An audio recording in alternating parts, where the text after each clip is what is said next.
attacker, which means that it goes to round differential, which I'm not sure of the stats heading into the day, but I think that TSM had, or Space Station rather, had the upper hand, and yes, that is correct. Space Station very much had the upper hand over DarkZero. So if DarkZero loses today, unless something goes awry with that round differential, second place is also out of the running for DZ. Yeah, so it's going to be Coastline here, and Tempo will be starting on attack.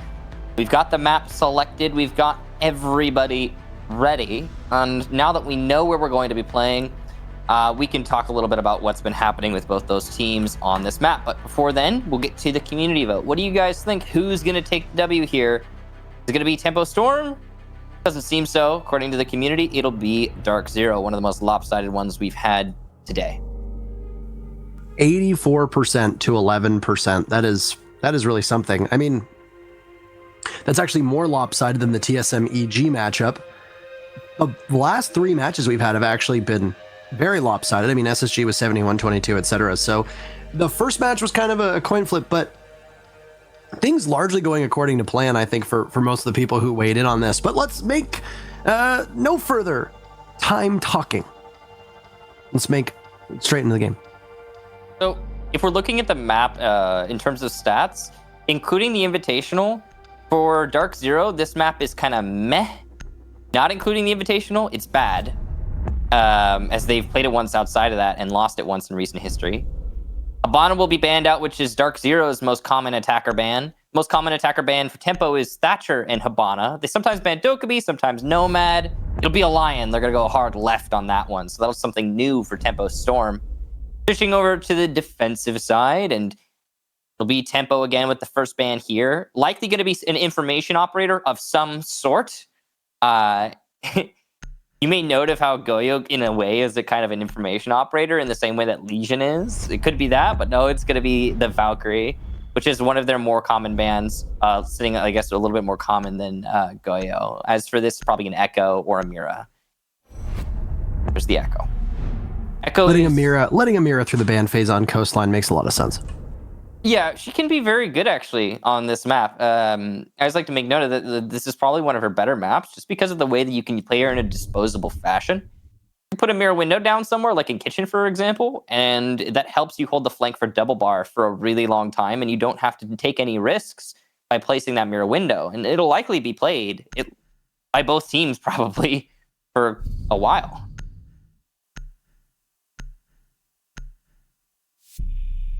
So first defense will be the double bars down below, and yeah, there's going to be a Mira right away. So, okay, we've seen how teams can play Mira here on the double bars. Set up inside of Sunrise, have the mirror window facing over towards blue. A lot of attackers will then try to smoke that off, and then you can even put a mirror window up top and play inside of Hookah or inside of Billiards. That's typically where you see the two mirror windows go, and you keep an eye on where Hot and Cold places them, as they are excellent, obviously, for you to be able to stand behind and just simply watch as the attackers push in. Now, one thing worth noting is that Twitch is not in the meta at all right now. She is just not played. She has a good gun. It's got some much harder to control recoil than before, but for people at this level, it's obviously not that much of a hindrance. Smaller magazine, but her drone has seen some changes as well. It's got the recharging tasers. The problem with it is that she has no real explosive capability, and while Twitch is a great counter when it comes to Mira, she doesn't really bring much else. So you're going to have to likely take those mirror windows from above. That means that for Tempo Storm, your most important play areas to control and play through is going to be Hookah as well as VIP, as we saw that second mirror window from Hot and Cold get played over inside of Kitchen. So Tempo starting with the clear on the top floor. They'll have to deal with those mirror windows. It looks like they might want to just do it from above, which is the way we commonly see the mirror windows counter on this map. But again, given that you don't have to expose anyone to use the mirror windows here, it's not the end of the world. That's always one of the biggest detriments to mirror windows on some maps. Not this one, again. It's that if you put a mirror window somewhere crucial and then it's destroyed, then the defense suddenly has the disadvantage because of that mirror window's existence. Likely, in this case, that's not going to be something they need to worry about, like I said. Now, top 4 control, not established yet, but Tempo is making good pace here as they begin to get control of it. And DZ begins to fall back. Ooh, this could be a good kill here for Creators. He's had an opportunity, but it slipped away. No, he falls off, and he goes to do the utility work that's needed. And now you got the Mozzie playing with the mute jammer. You know, Hibana's banned, so your best asset at being able to take out those mirror windows are obviously not available. That's obviously a significant downside for these teams, and well, you've got bucking from above, and you'll notice that most of DarkZero have totally vacated Sunrise Bar. There was a Nitro Cell expended by DZ, but it doesn't net them the kill that they were looking for on tempo from above. Now, this is exactly where the mirror window is playing, and you've got to expect that it's coming hot and cold. I'm surprised that he stayed in that position. It was very likely his C4 that missed. Now you can open up that mirror window if Dream gets as crazy as he's going to get, and there it goes. He's also got access to the rotate hole right next to it. The rest of his team can assemble over towards the main entry points towards the site. One of whom is crazy. He's lined up in the foyer or mud room waiting to just simply walk into the waiting arms of Mint. Shotgun out. If the SAS operator swings on by, that shotgun will be just a single shot. And there he goes. Crazy is down. Shotgun comes out. Covering fire being given. There's the Dokkaebi, but no, Butters is just better in that engagement. Traded off by Hot and Cold, who's very slyly made his way over to the mirror window he was looking at before. Does some damage to the Buck, but he gets taken out by Creators from above. Tempo will need to transition towards the site. 29 seconds left. If they come over from Cool Vibe stairs, there's somebody going to be sitting very patiently and waiting. That'll be the Mozzie of Skies. He catches the Buck after Dream had taken out Eclipse, but they're trading so perfectly. Hyper's unable to land the shots. He's going to get pressured. Diffuser going down from Mark. It's 1 HP Creators versus the Jaeger. But Hyper's blind on information. He sees the Ash, but can't connect the shots, and the first round will go to Tempo on a frantic end to a Sunrise take. Tempo Storm is the better team as they trade all the way down to the bottom, and DarkZero get pushed off of the site earlier than they'd expected. We saw something that we actually see very commonly from the defenders, and it's not a good thing. It's when you hit those last 15 seconds, and then suddenly all your defenders start moving. They start going, go, go, go, go, go, go, go. We got to deny their push in. But then the attackers haven't started pushing in the last 15 seconds. They hold it off to the last 5 seconds before they decide to try and execute onto the site. And then that ends up being successful because the defenders preemptively rotate, get caught in that rotation, and then the man advantage is established for the attack, so much so that it becomes insurmountable for the defense. And it's a common occurrence. I'm just surprised that it happened to DZ.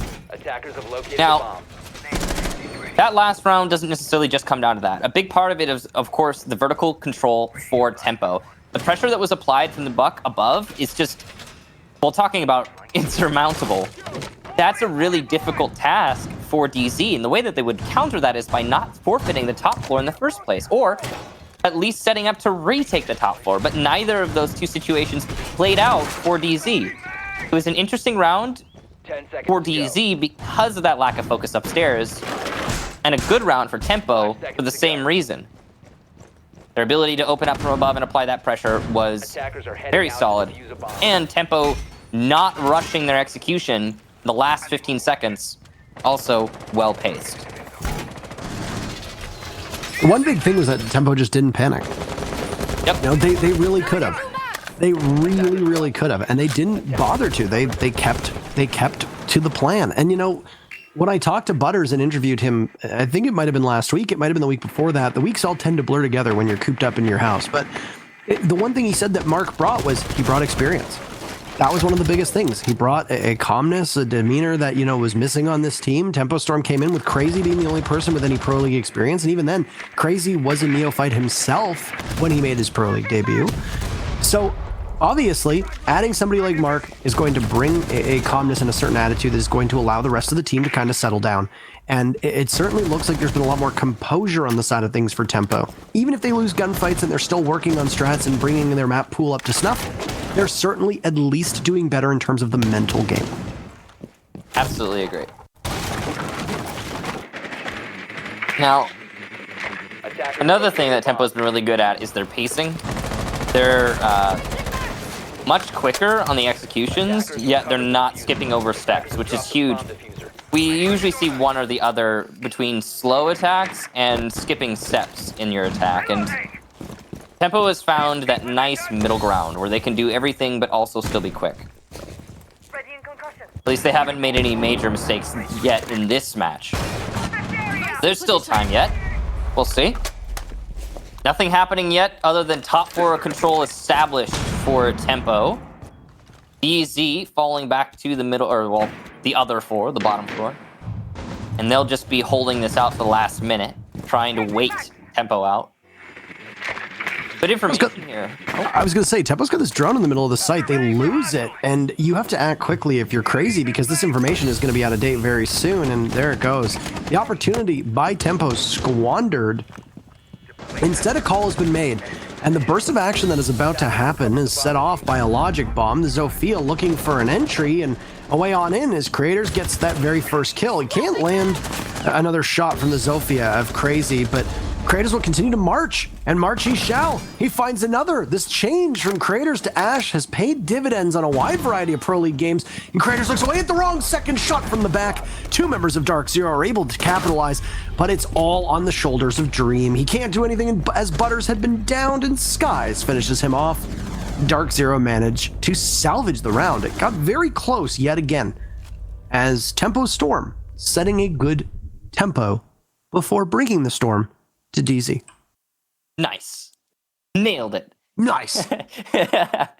I gotta say, that moment there for Creators when he was in the bomb site and he's holding the angle, waiting for the push. He knows it's coming from the main lobby, and he reacts to a call from his teammate at the most inopportune moment.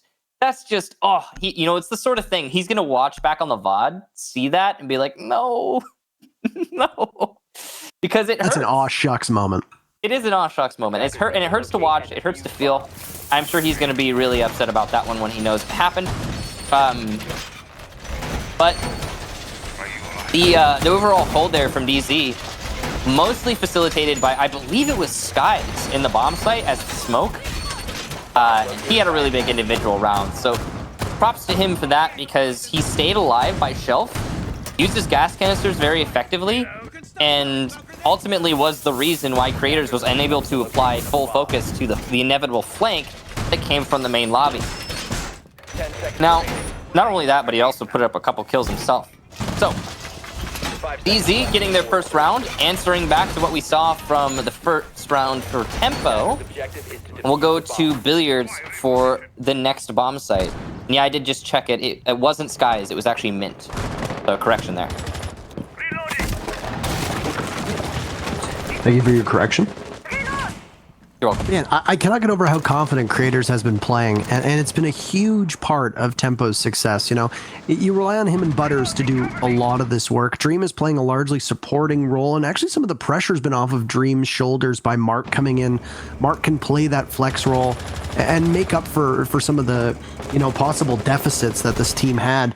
There were some questions that were raised about the roster and the fact that they didn't make, a roster move. And, I'm totally supportive of a team that feels that their composition is worth working on and not making changes like we see from a lot of these Challenger League teams. Tempo has struggled, I think, partially because of this.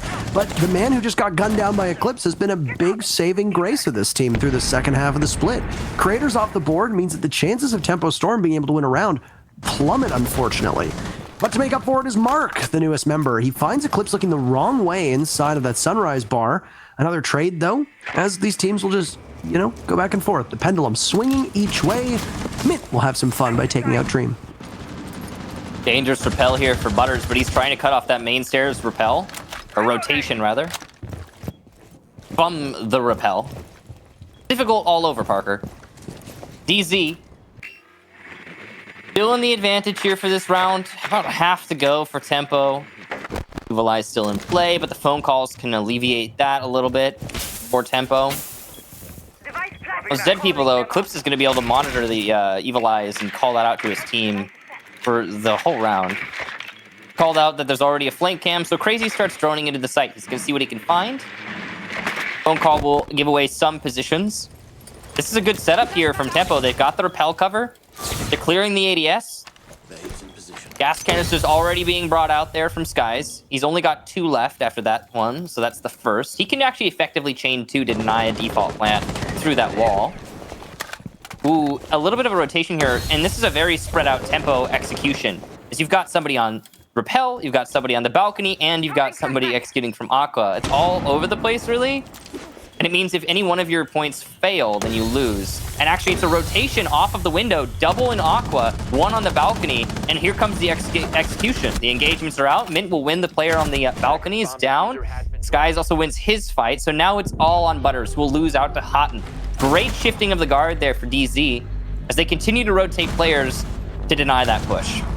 It's weird. I swear I saw some chatter on social media in the SSG DZ matchup on Coastline that Houghton never plays Maestro, but here we are, and he's proving that his usage on defense, Maestro on this map in particular, is just as strong as you'd imagine. So DZ just locked that one down, and honestly, I'm not going to just try to focus on him and ignore the rest of the team, because I think you do so at your peril, but having creators be able to make space, win some gunfights, and possibly push from another direction, maybe even over towards Cool Vibes where there was no focus at all. And then after you lost the buck, being able to tear away at the floor, there was so much that was lost early by the fact that you lost your Ash and your buck as the two operators. Utility is not crucial on Coastline. It is a very frag heavy map. There's lots of soft destruction. You can make things work by just taking gunfights and playing the angles that are being set up. I mean, hell, look at your screen right now. Already. Looking at it? Already. Okay, you see the walls, Michael. They've been shot. Do you see that? Yeah. So the attackers can also look through those walls. Are you saying, Parker, that soft destruction goes both ways? Holes, Michael, go both ways. I've heard that before, and I'm not sure. I think if you are new to Rainbow Six Siege, Michael, you might never have heard that phrase ever. But I feel like somebody named Emzo has said that before. It might be that he's made note of that in a past broadcast or something along those lines. It could. You know what? A lot of people could have said it, for all I know. But yeah, I know. It's a pretty common one. The point I was trying to make here was that utility is not the be-all and end-all of this map, but you do need at least some. And of the operators that are incredibly important on Coastline, Buck is usually numero uno, if not, numero dos. Because you're usually going to have like a Zofia, and, oh no. Somebody's going to need to open that up for him. There you go. The door's open. You can go in. Look at that. For the attackers, Zofia and Buck are probably two of the most important. If you have a set of smokes, then that operator can be important too. We see Capitaos get used.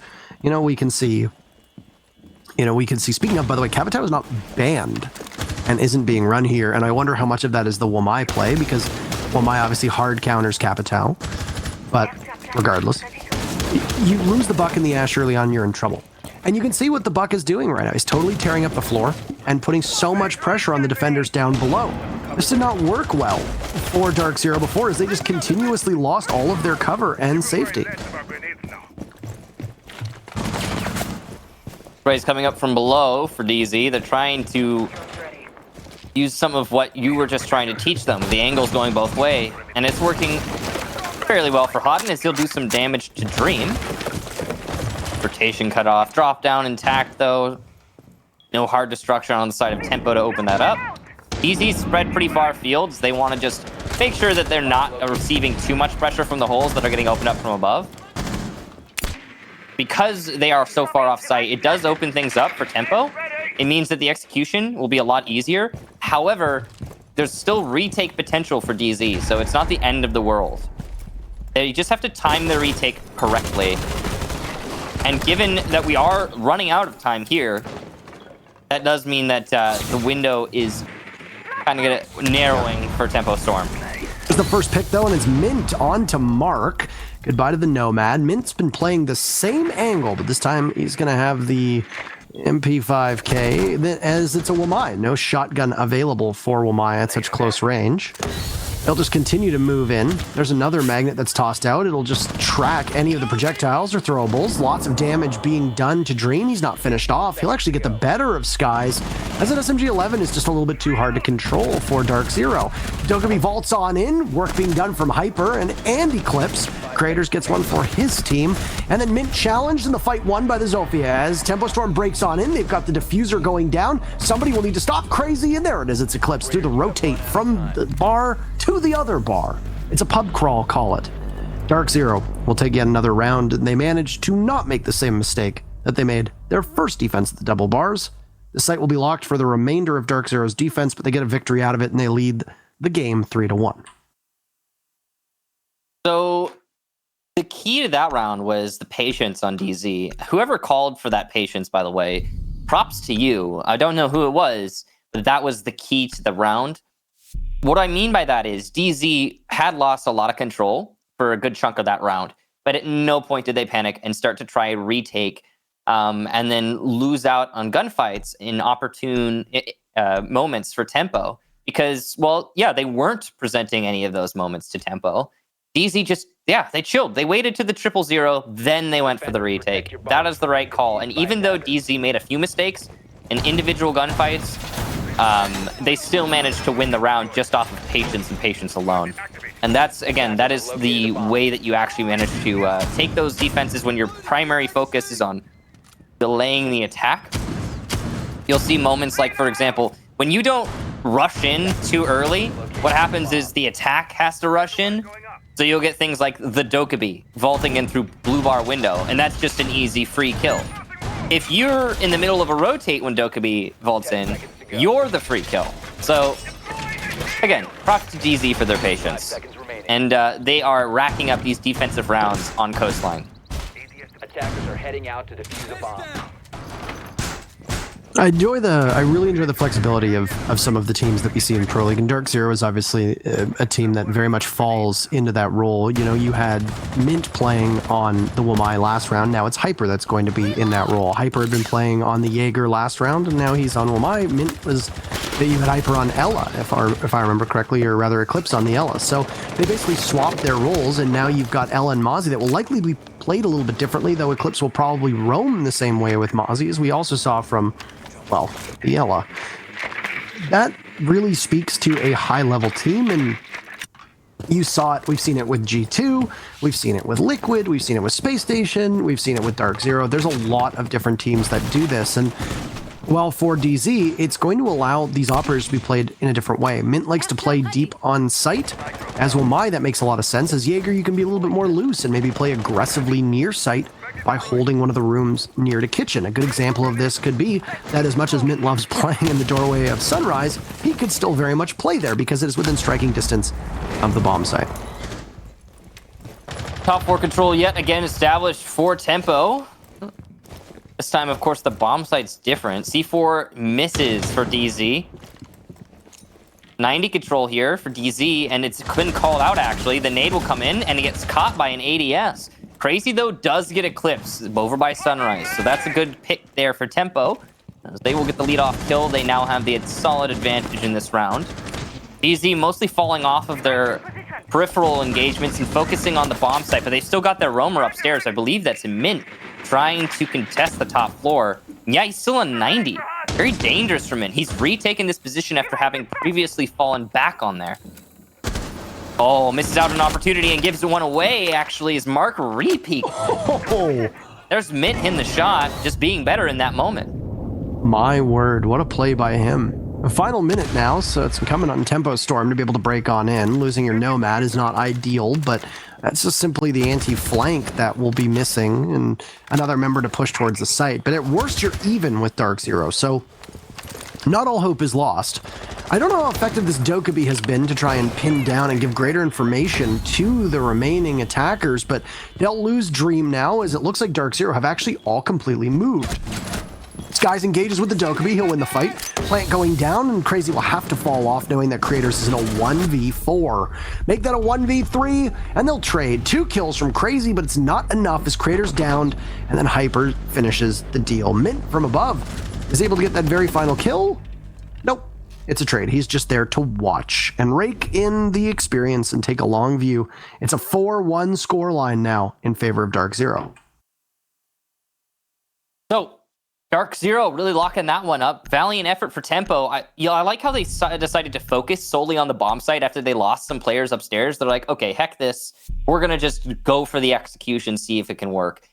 It didn't work in the end, but I appreciate the effort because Tempo could have just thrown that round away by continuing to try and contest the top floor after it stopped working. But Tempo, good IGLing at the very least. DZ, on the other hand, massive props to Skies, holding onto that bomb site. He did an excellent job there. And he won some gunfights that I don't think he should have been able to, particularly the one against the Dokkaebi, who had vaulted in through kitchen window. Now, they are going to go to Billiards Hookah for their next defense. See how they fare here. Tempo really struggling on these attacks for Coastline, and that doesn't bode well considering it's Coastline. Of all maps, this is one of the more balanced ones, and typically, you know, when we say defender-sided, we really mean it, yeah, it slants heavily towards the defense, but there aren't many attacker-sided maps. This is one of those maps where you should be winning about half of your attacks at the very least, and that's not possible any longer. And a big part of that is because of the giant skylight in the middle, and also because of the fact that the attackers, like I said, don't need to be particularly utility rich. They can just go in and just win gunfights. You look at the lineup that's being brought from Tempo Storm, and it's literally just all soft destruction. It's explosive capability. The only person who's not is Butters, and there was a period of time where Dokkaebi had the frag grenade as well, or frag grenades as well. So she very much could have contributed in that way. It's just a different way of playing this out. You've got double smokes as well from Mark and the Dokkaebi. So you've got both Jackal and Doke running it. There's your expanded view to see the utility lineup that's going to be present. Explosive capabilities from Hyper as he's got the C4 in hand. And Tempo Storm jostling their members. They were going to go for an office takedown below, maybe even towards Hookah or Aqua. The bomb site itself is Hookah. So you know that it's going to be an upstairs take. But the question is, where is Tempo Storm going to come from? Well, they'll drone out VIP and continue onwards. We can tell that there's nobody playing up there. So in just short order, Tempo Storm will have successfully droned out Penthouse and Theater and know that there's nobody nearby. However, there is a member of DarkZero playing below. So with an operator down there, if there's a C4 in hand, they can do some massive amounts of damage. They'll continue to drone, and they know that the next step after pushing up is to likely get somebody over towards Aqua or Aqua Balcony. Shots from creators over towards the soft wall will open up a line of sight which will dissuade the defenders from being able to move too far. They'll be under heavy watch by somebody of Tempo Storm should they be posted up in that position. But they're not being posted in that position at all. In fact, it's Skies playing behind an electrified deployable shield as the first line of defense. He's got those gas canisters to slow things down, and that's going to make this a powerful spot. VIP hallway control is super important to this defense, and well, that's why you put a smoke with a shield in that position. Electricity's going to help as well with some of those throwables that can actually destroy things like nades if it's, you know, a poorly timed nade. The run out there from kitchen is a failure for Hyper, but at least he's successful in distracting his opponents. If anything, that'll waste some more of the very limited time, but it's a plant going down from Crazy, stopped and then re-upped. The gas canister through the wall will do damage to Crazy. The VIP hall push stopped as well by Houghton. So far, DZ, a great job of repelling this assault, but Mark is going to get one through an open angle. And I think that was even the defense opening that angle. And the ill-advised push from Skies means no more gas canisters to stop the plant.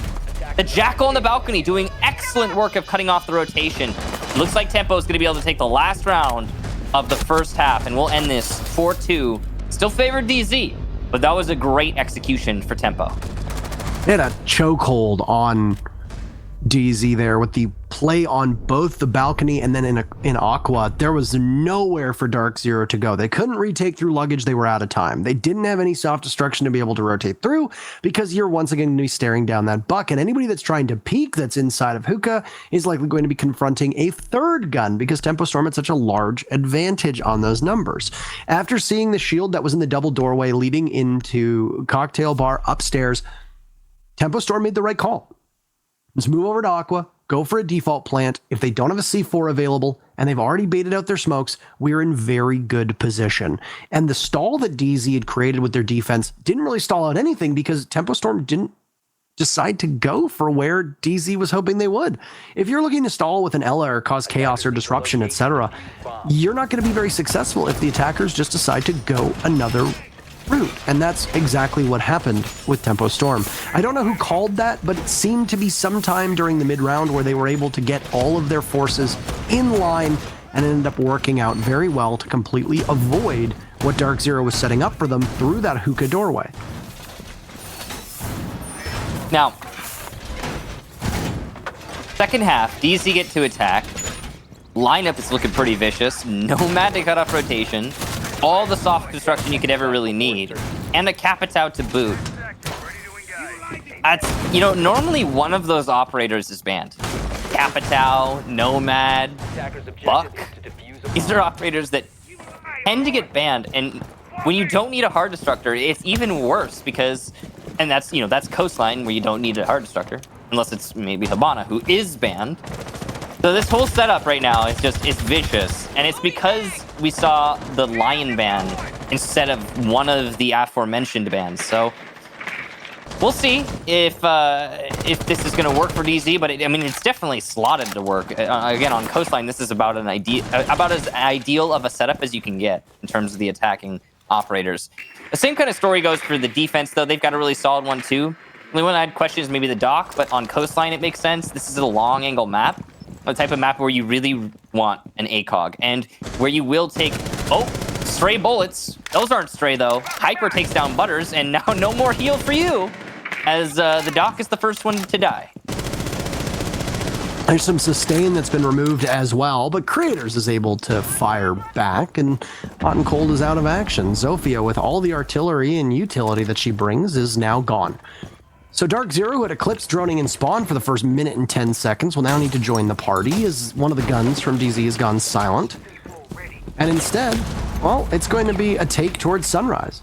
There's a Mozzie playing in the corner, and he's going to be essentially dead. That fire is going to continue to grow, and Mark is actually not taking any damage. He seemingly managed to avoid it. The ADS will eat one frag grenade as they try to open it all back up. The head of the Mozzie is spotted, and very adeptly, Skies is able to duck the play. He'll hop over and look for the skeleton key. He punishes Mark. Those are one's former teammates. Down goes Creators as well, and DarkZero has the control that they want with lots of time to work with. Still over a minute on the clock, and it's just Dream and Crazy. That's it. That's all she wrote for Tempo Storm on this defense, unless Dream and Crazy are able to pull a rabbit out of their hat. And DarkZero will continue towards what they hope is going to be match point sooner rather than later. But no haste or sloppiness or mistakes being committed from DZ. Stick to the pattern and just do what you need to do. Work on that soft destruction and follow the plan. You shall succeed. Likely that Ash Charge was to get an Evil Eye, though we couldn't see it. Execution here for DZ is well set up. And as you said, Parker, the patience and the attending to the plan working out well. But this tricky bit is the Smoke, who might still have gas canisters to deny the plant, and yes, indeed he does. Skies will have to deal with that from below. He's going to start doing that with the skeleton key, but he's running out of shots, and Crazy gets hyper on Repel. So it's actually getting worse and worse for DZ as this time goes on. Only 20 seconds. Here comes the plant. Eclipse will shut down Dream. That means no more gas canisters. It's all on Crazy to hold his own flank and stop the plant at the same time with no Evil Eye on that plant. Flank, though, was a fake out, and it works great for Skies. He allows his teammates to plant. It's like there were actually Evil Eyes possibly on the planters as the marks were coming out. There was certainly something. Upside down Repel, almost unwinnable for Crazy at this point. But he will flail in the wind and die to Eclipse. DZ, one away from match point. That smoke could have been so huge, as we talked about it. With 30 seconds left, you still have time to be able to chain those together and prevent a plant from going down. The person that was best suited to take care of it happened to be in that, same zip code, postal code, vicinity, etc. And Skies down below was doing his best to try and stop it. The smoke got a little bit too aggressive and decided to peek out. I don't know if they were aware that DarkZero had two people watching from Aqua. But really what happened more than anything was that Tempo Storm put a disproportionate amount of roamers downstairs, all roughly within the Sunrise bar area. And unfortunately, none of them were supporting each other. The dock got caught looking the wrong way. And honestly, it's almost inexcusable that a team at this Pro League level has somebody playing in the position the dock was with nobody watching default cam to call if it's been shot, or nobody possibly watching courtyard or front door, because that dock could have very easily been able to help keep the Mozzie alive for longer than he was. And the Mozzie inside of Sunrise Bar was excellent at being able to slow down that advance. That was Mark that was playing down there, if I remember correctly. But he also was largely unsupported. You need to function as a team on a frag-heavy map like Coastline. You need to be able to trade out. And unfortunately for Tempo in that round, there was very minimal trade opportunity. So now instead, they're going to go down to the double bars. Hookah does not work out for them. They're going to bring a Mira setup that looks somewhat similar to what other North American Pro League teams run, but instead we'll put a Mira window in Mudroom. This is interesting. And if somebody from Tempo Storm plays that aggressively behind the Mira window and then over behind the bar, you can very easily communicate and have the person playing behind the actual bar itself pop up and gun down whoever from DarkZero is able to get in through the main doorway. Doorway opened up now. We'll see if that's going to be the point focus for DZ. The last round was just a lot of that top floor focus, really. Or not top floor. Actually, no, it was the main doorway. It was, yeah, a main doorway collapsed into kitchen and then shifted to that top floor. Now, we are going to see the top floor cleared up this time. Once again, starting from master, penthouse area, and then the skybox. Drones ready. Isolating the rotates back upstairs, already done for DZ. Because they've managed to get control of the two staircases, they now know that there's no one going to retake the top floor unless DZ knows about it. Here comes an attempt from the Maestro. Looking for the drone. You might have seen it. Free Fires come out to try and dissuade a push from DZ. But it was probably one of the quickest top floor control pushes we've seen from a team in a while on this map. It's not necessarily hard to do, but it was very quick. And Skies is going to use this top floor control to get a kill on a Butters right off the bat. Not really much of a response until just now, actually. Speak of the devil. Crazy playing over by Exit, and he'll take down Hot and Cold. That mirror window needs to be dealt with before DZ makes a push onto Sunrise Bar, and I'm sure that they know about that. They might be able to lob a nade over there, but there's so many ADSs, I'm sure, stacked in that corner. And don't forget that Wamai is still there, right? As you were. I was about to say, not to mention Wamai discs. Is it a C4 that just got tossed from Mark over the rotate hole? It certainly looked like it was. And yeah, it's a pre-play. It's up top, and Skies might fall victim to it if he goes near the hole looking for somebody. He opens up a bit of it, spots the Goyo, but can't pull the trigger on Mark fast enough. The Goyo will be able to get away. Dream takes out Mint, and there goes the C4. Panicked from Mark, but unsuccessful nonetheless. Time to go for DarkZero, and they are fighting an uphill battle, but there is Eclipse to take down Dream. Creators answers back. The Buck of Skies will not be able to do all that much. And with Tempo Storm in full control of the site, DZ will be walking into a waiting trap that's been set up by this Tempo team. They have a numbers advantage. They just need to hang on for a little while longer to prevent DarkZero from being able to do too much. It's now Hyper against the world. He knows there's somebody on Cool Vibe stairs, or at least he thinks so, and he can't flick over fast enough. Creators has been having a great game, and it continues to get better. He was pivotal in that round, and Tempo Storm altogether are able to shut down DarkZero on a strangely defender-sided Coastline. Now that round was actually pretty poor for DZ based on the start. I mean, they got top 4 control very quickly. They got a kill off that top 4 control right off the bat. Then it all started spiraling out of control for DZ as they attempted to take multiple different lanes. They started with Exit. Well, there's a mirror window there. What are we going to do about that? Well, okay, we're going to lose one player, and then we're going to try for something different. That's not great. So they rotate over to Office, and well, they lose 2 players to that push. Suddenly, oh no, we've lost the majority of our team, and we're not sure what to do exactly.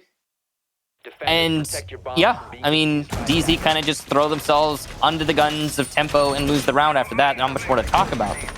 But the main thing is it started with that mirror window by Exit. If there's a mirror window, don't be peeking it. Try to figure out a way around it. It would have been the solution there. Of course, it's difficult to manage the fact that you can't open up above it, not directly. And there's, like I said, probably a stack of ADSs, as you mentioned, Parker. Probably some Wamai discs, even though Wamai died earlier in the round. I'm sure he put most of his discs in that area.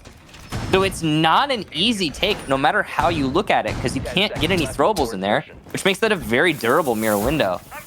So, 5 seconds to go. well, DZ look for a different solution, and it doesn't work out. Attackers are Probably the ultimate solution would have been something along the lines of use the east exit window to cut off the peak from the mirror window, then you can make a push there or something like that. But again, you know, as I like to mention, it's very important. It's hindsight's 2020. The rotation didn't work out. We know that now. So we can look at other things, but DZ can't. They have to change to a different bomb site attack. So round number 9 underway, and the clawback from Tempo Storm has started, but they've got quite a ways to go, and DarkZero will make the changes where necessary to try and keep pace. I like the Tempo Storm right now has made some changes to their composition as well. Mark is their most flexible pick, and Crazy and Dream have swapped out too. Tempo Storm showing this flexibility on defense that you saw from DarkZero. Drone work at the top of the stairs as they know the Jaeger of Creators is nearby, and Hyper versus Creators is the matchup that I don't think a lot of people thought they wanted, but they definitely do now, especially with how Creators has been playing in this matchup. Imagine that. Fraggers playing well on a Fragger map. Unthinkable. Crazy, even. But no, he's playing on Maestro. Evil Eye gone. The VIP hall push has been cut off there by Crazy, as you can see through the drone hole. He's trying to get vengeance for his Evil Eye, I suppose. The peek from the dock, ill-advised, but could have maybe taken the head off of Min. Not so. Not gonna go for it again. Barbed wire partially dealt with there from Min. Pre-fire's coming out as well. Not Mint, rather, but Hot and Cold, who got the barbed wire. Smoke to try and alleviate some of the pressure that the dock is putting up by pre-firing. There's the tracks to go in as well. Here's the follow-up from the rest of the team. DZ, a solid rush in here through the VIP hall, and the smoke is gone to Hyper. It took the full mag, but he managed to get it in the end. The smoke will cover the cross as well. Sky's getting one, Creators two, though. In response, Mint going for a plant by the bar. Nice shot from Hyper. And another through the wall! Incredible gunplay from Hyper. And he's going for the fourth. He might get it. There's the fourth. Crazy goes down. Hyper gets a big round, and DZ reaping the benefits of this player.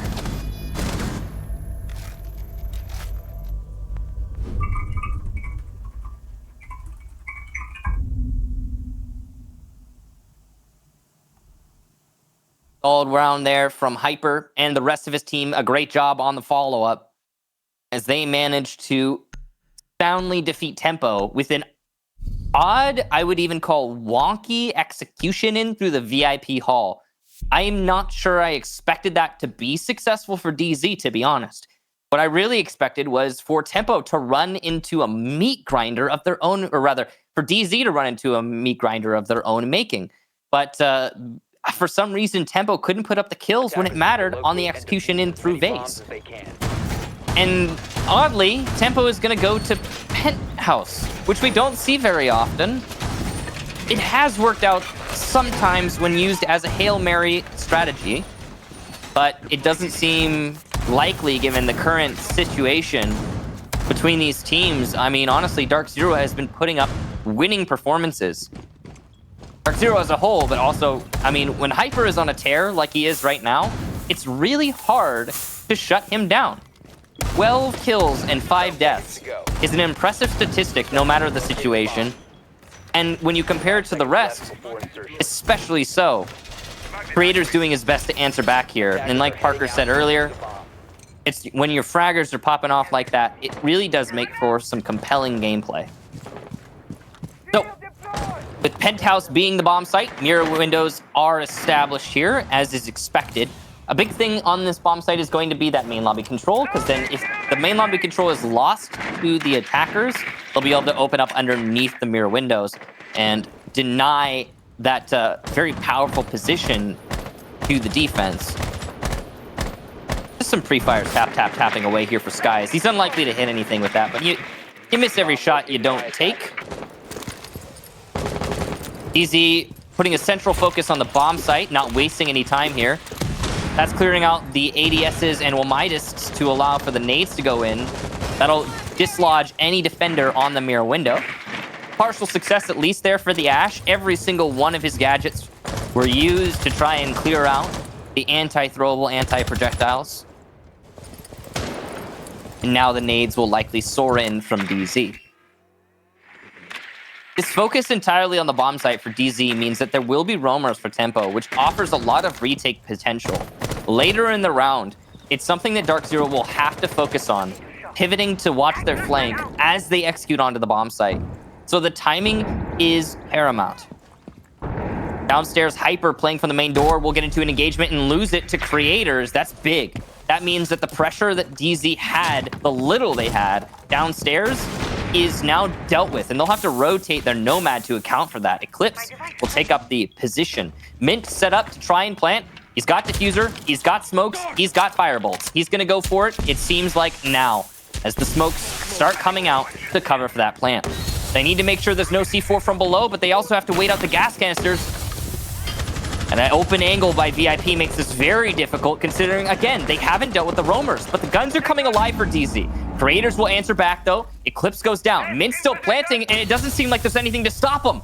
The gas canister too late, and it's going to be a post-plant now for DZ in the 3 versus 3. Make that 2 versus 2 as Creators gets his third, and there's one down on Tempo. What a shot from Creators! Incredible! And he'll even get the last one! An ace for Creators in the post-plant, and he can easily disable this diffuser. 6 kills for Creators in the round, and Tempo Storm keep themselves alive.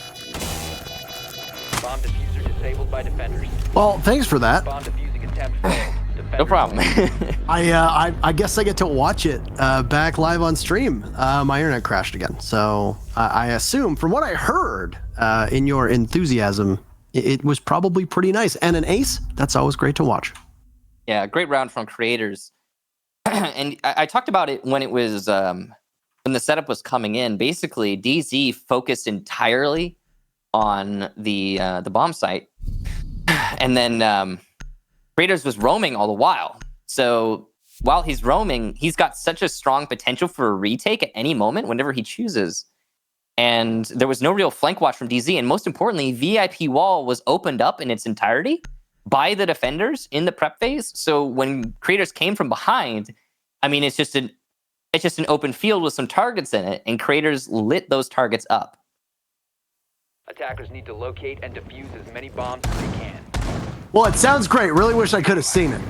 You'll see it in the VOD. Anywho, it's still match point for DarkZero. Before everything crashed, I'd heard it become match point. Or at least pretty close. Yeah, it's match point for DZ at 6-4. But, I mean, Tempo's putting up a heck of a fight right now. He might go all the way.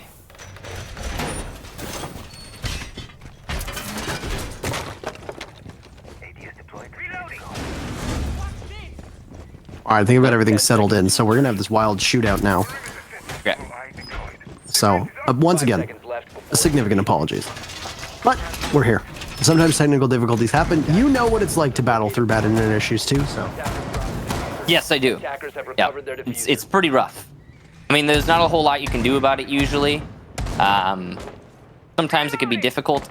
I actually got some advice and we can work on that after today. We're almost done. This is the last match. Can you believe it? 1 round away possibly from it being over. Again, it could go all the way though. We could see this be a full comeback from Tempo, go all the way to a draw. We have seen DZ choke a few opportunities to win already in the second half of the season. It's been a reoccurring thing for them. An unfortunate reoccurring thing. Attackers have located a Yeah, bomb. well, for them, of course. But Tempo, of course, want that 1 point if they can get it. The bottom is largely solidified, though, so we've talked about this. The bottom 4 teams are going to see the same thing, and Tempo is down there with EG right now. The pressure from above, by the way, with a minute to go, as he baits out a nitro cell and then goes fishing for a kill of his own. I don't know if he's going to be able to view the main doorway or not, but additional utility is there in the form of breaching charges, and they'll be used, and along with it, the rest of the team in DarkZero will head on in towards office. They can't take out the Goyo shield because of where it's placed. That's very smart, but both Goyo shields are now gone, and alerted to the presence of DarkZero will be Tempo Storm, knowing that it's an office take. Bomb located by attackers. Now, half the round here, and an air tap will go off. DZ, though, not able to capitalize on it. What What's the strat for DZ? Looks like they want to come in from the main lobby to cut off the pressure that's put onto A and then maybe execute into... Yeah. It's the execution into A while simultaneously coming in through the main lobby to try and pick off kills on the players playing by the garden. The mirror window dealt with thanks to the smoke bolt, and a flurry of kills will ensue. There's the flank, though, in the main lobby, but it was a little bit too late from Hyper. He will get 2, though, and that's going to bring it to a 2-on-2. But that's diffuser down. Because of the lateness, the tardiness of his flank, not as much damage done as it could have been. And too many bodies on DZ lost, which means that it will be a forced retake. Ooh, not enough commitment to the push there from Skies, and he could have seen a target, but ended up missing out on the opportunity. Now his enemy's aware of his location, and this is going to be a disadvantageous 1v1 for Skies, as there's the Jaeger on the balcony.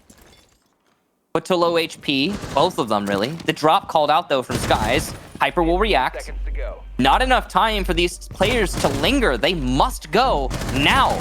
Jaeger dealt with. That means only one defender, but his position known by Sunrise. That's huge. A loss for Hyper though, and the pistol for Skies. DarkZero takes it. A beautiful 2v2 clutch, and it'll be 3 points for DZ, keeping their chances for that top spot still alive. Well, the Wamai almost got out of there, but no, it's DarkZero just getting the better of them. And the Sky's the man, the one responsible for it. He breaks the dress code. But showing off that new buckskin, by the way, available in the season's pass. Overall, DZ were very good with their entry. They were excellent with a lot of their strategy in comparison to what we saw at Tempo on Tempo's attacks. And it doesn't require the full 6 rounds of defense for Tempo as it goes after 3 rounds to DZ on attack. But like we've said time and time again, on a frag heavy map like Coastline, you expect a team that can frag well to be the team with the upper hand, not to undersell Tempo Storm. But there are a few teams that can match the power that DZ brings just in terms of gunplay and the way that they can, interweave that with utility from time to time. In this matchup, fragging was very much the star of the show, though there was, some utility being brought out. We saw that from the Jackal play, we saw that from the Dokkaebi and the Capitao as well. So things go according to plan for DarkZero. A 7-4 scoreline for DZ is good. It's also not bad for Tempo Storm. They've been getting really close in some of these matchups, and they've been steadily improving as a team, but they're just running out of time this season. I think they have run out of time this season. I mean, running out of time is even putting it generously. I mean, we're at the point now where, they're pretty much... They're not stuck necessarily, but whatever they can do really won't matter in the long run. It's just going to be the difference possibly between a little bit more money, a little bit less. They need to go up 1 position in order to get more. They're just 1 point behind United. It's totally possible, but the difference is insignificant. So I don't know. I can't imagine that it's the end of the world for them if they don't manage to push from 7th to 6th, because again, the difference is it's $2,000. So I mean, money's nice, but yeah, for what these players are getting paid in terms of salary, $2,000 isn't a ton, and it's largely experience now. And as far as we know, none of these teams are being relegated. As the league is supposed to be expanding to 10 teams. Obviously we're still waiting on all that information because I don't think there's been a full plan unveiled for what comes next. And you and I are just as interested to know what's going to come next. But our understanding is that there's going to be no relegation. So it's a lot of these teams, and we touched upon this a couple play days ago, a lot of these teams are going to be able to make adjustments without panicking and worrying about, we're 2 games away from being tossed at a pro league. We really desperately need to make a roster move. We really desperately need to blow things up, etc. These teams can look at it for the longer haul because next season they're going to be here. They're going to be competing. And you can just kind of keep a steady hand on the tiller and slowly improve in the areas where you need. Also, bear in mind that Tempo's waiting on Sloppy's visa to come in. Mark is just a temporary sub. So who knows what this team is going to be when Sloppy gets on the roster? Who knows if they're going to make role swaps or anything along those lines? There's a lot that's up in the air and a lot of questions that can be answered on this Tempo squad that we don't have the time to answer yet. Yeah, it's definitely, I think we're going to need a little bit more time, and like moving forward in comp, we're going to have more answers to the question when it comes to like Tempo's position. I mean, they're not the only team in North America who we still have a lot of question marks surrounding. So, I mean, that's just the nature of the situation, I suppose. Whereas, DZ is one of those teams you expect to be winning these matches. And, well, they managed to take it. Now, we have an interview with Hot and Cold ready, so we'll bring it up on your screen and we'll say hello to one of the longest serving members of this team.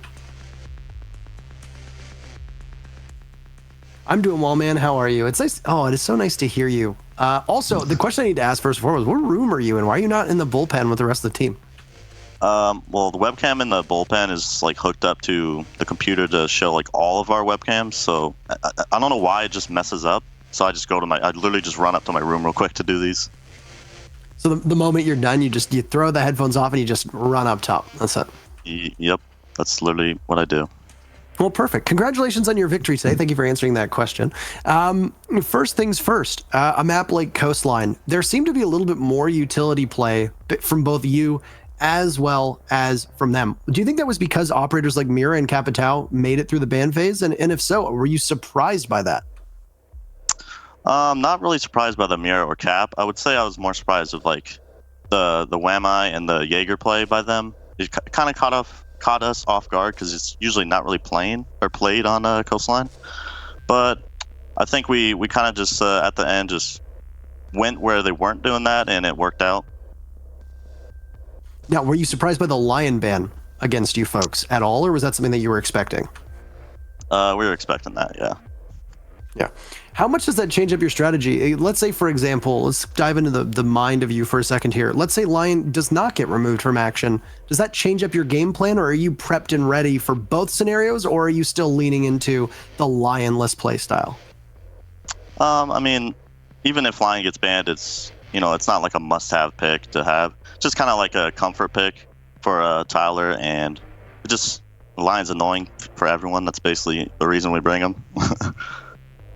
The one thing that your team seemed to do quite well was adapt. At the end of a lot of rounds, you were able to make some significantly large plays based off of individual contributions. How much of that is simply their own reactions versus how much of that is you having somebody call for them or have info from drones, cams, and so on?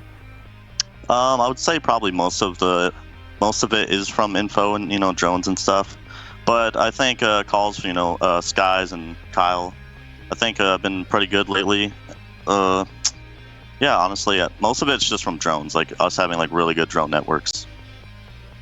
Now, it was announced on Twitter just a couple days ago, and this will be the last question, that your longtime coach then moved away from coaching, as now BC is taking up that role. Bacon is departing the active organization, active roster to work in tandem with the organization. I'm going to give you a moment here just to say your thoughts on him and give him some respect, because I know Jordan quite well, and the impact that he's had on NA Pro League has been quite large. I think it's an appropriate ending to the interview for you to sum up his thoughts and contributions to this team. Well, Jordan, as you guys know him, Bacon. He's been on the team for a good year, almost 2 years now. He was my desk mate for like a good solid year of that. He's a great guy. I love him. He's he's the guy who will say what needs to be said a lot of the time. So we'll be missing that, I think. Obviously, he'll still be there with us most of the time. He'll be obviously moving to Vegas with us when we do. But yeah, Jordan's great to have around. He's obviously you know him. He always jokes around, and he rages a lot. So I mean that's one thing that I won't miss. But yep, we love him. He's had quite the journey. He came onto your team actually when you were still technically with SK, right before DreamHack Montreal. I want to say in 2018, I believe, was when he stepped on. It was right before the event. So, yeah, I mean, he's a great friend of mine. It's sad that he's departing the Rainbow Six, I guess, scene to a certain extent, though I still expect him to be heavily involved. And on behalf of our caster team, we all like him as well. So I just wanted to allow you to say anything nice about him. But that's the end of the interview. One thing though, I don't know if you did, but I think you told me to ask you if you told him happy birthday on his birthday. Oh my goodness, no, I did not wish him happy birthday on his birthday. That's wrong. To be fair, I didn't know it was his birthday. Believe it or not, as good of a friend as I might be with Jordan, I don't have a reminder set for his birthday, and I didn't even know what his birthday was until it was like, a week ago? A week and a half ago? It was his 30th. Supposed to know those things. Come on, he's a boomer. I'm turning 30 this year as well. We're in the same age bracket. So well, you're very young. You look good. Okay, just remember that. Thank you. You look good too. Anyway, that's the end of the interview. Anything to say to the fans, etc. As we conclude this entire play day, you get the final word. Just one thing: to dream. We were just born ready. That's it. Oh, well, that's all it needs to be said, isn't it? Take care of yourself. Congratulations on the victory today, and hopefully we'll see you again before the end of the season. Thank you. Have a good one.